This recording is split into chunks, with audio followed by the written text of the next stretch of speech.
Hello and welcome everyone to the last part of this how-to series on conquering your pile of shame quickly and with outstanding results. On the last video, we applied contrast paint to our miniature to get it tabletop ready. If you haven't seen the first two videos, click on the link on the top right corner. Today we'll elevate your miniatures from tabletop to tablewow.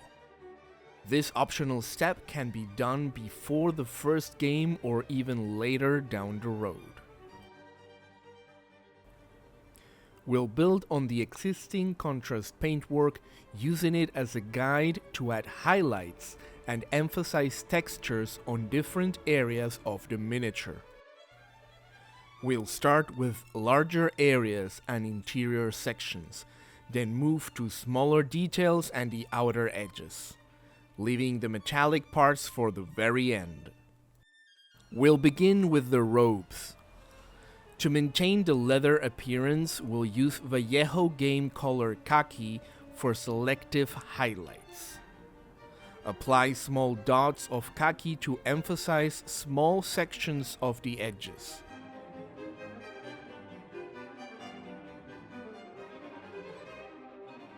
To create a smooth transition between the base coat and the highlights, carefully apply a wash of Citadel Seraphim Sepia. For a final touch of brightness, use a very small amount of Vallejo Game Color Bone White on the absolute peak of each previously applied khaki highlight. You can repeat the khaki dot application and wash steps as needed to achieve the desired effect.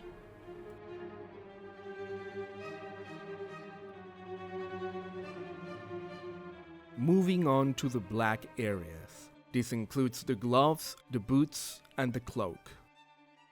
To highlight the edges, apply tiny dots or short lines of Vallejo Game Color Wolf Grey.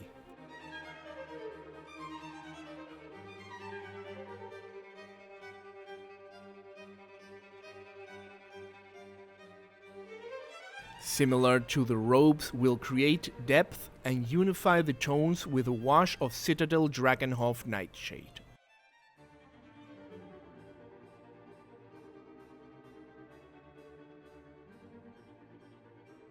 Once the wash dries, carefully add another layer of Wolf Grey to reinforce the edge highlights.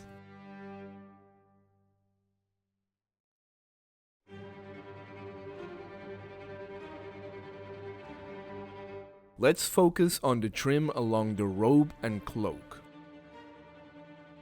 While meticulously edge highlighting everything is an option, remember this is not a competition piece. For time's sake, we'll use Vallejo Panzer Ace's light rubber for the first highlight on the uppermost parts of the trim.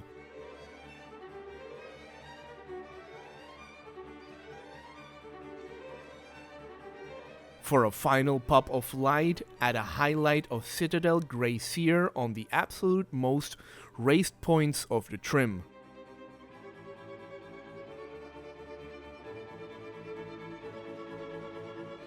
This approach creates a visually pleasing result without being overly time-consuming.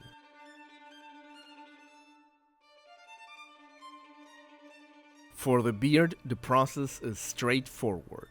Apply Vallejo Game Color Dead White to highlight the raised areas. This step can also help correct any minor mistakes from previous steps that may have affected the beard.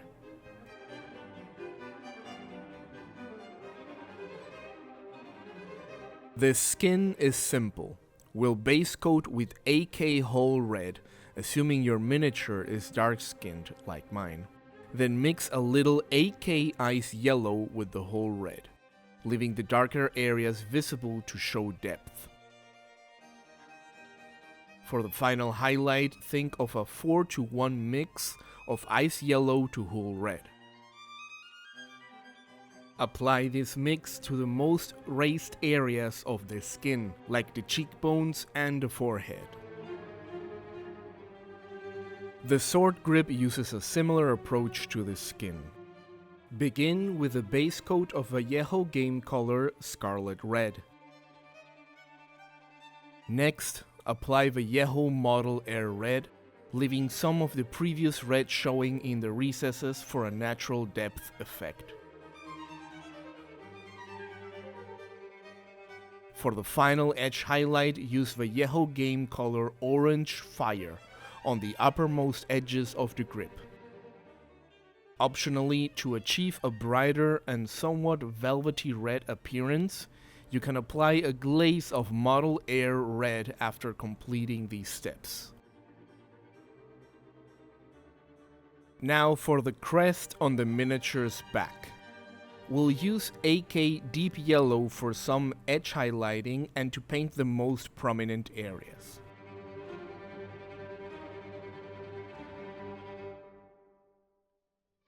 Next, create a 1-to-1 mix of deep yellow and ice yellow and apply it sparingly in the same areas but covering less surface.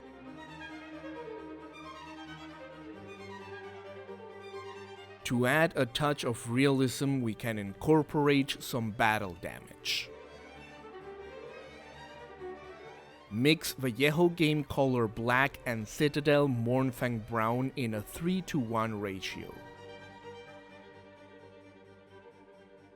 Apply this mixture sparingly to areas that would naturally receive wear and tear, like edges, near bolts, or exhaust vents. Remember, subtlety is key with battle damage.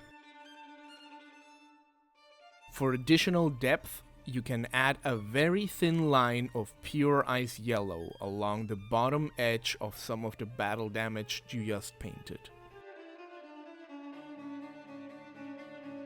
Let's tackle the final step, painting the metallic parts.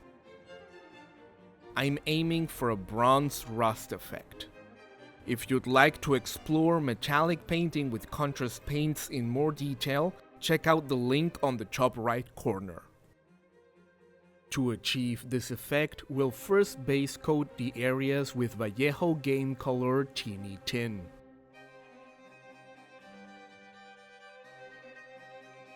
Next, we apply a wash of thinned down Citadel Temple Guard Blue to create a base for the rust effect.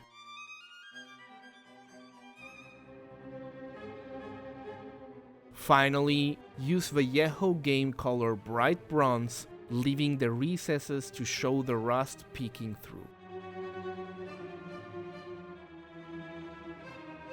This layering will create a convincing bronze with a touch of rust. The other metallics that are left will be highlighted with a bit of Vallejo metal color chrome.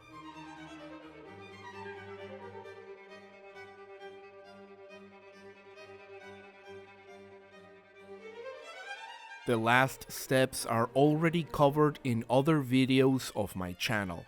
To learn how to do OSL with contrast paints and how to tackle painting gems such as the one on the sword pommel, click on the links on the top right corner.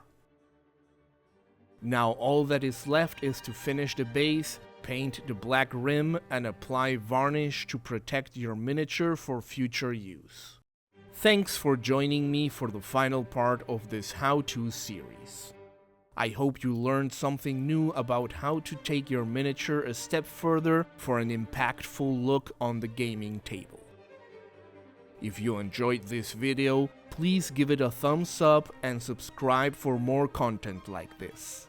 Let me know in the comments below what other painting techniques you'd like to learn in the future. Happy painting, everyone!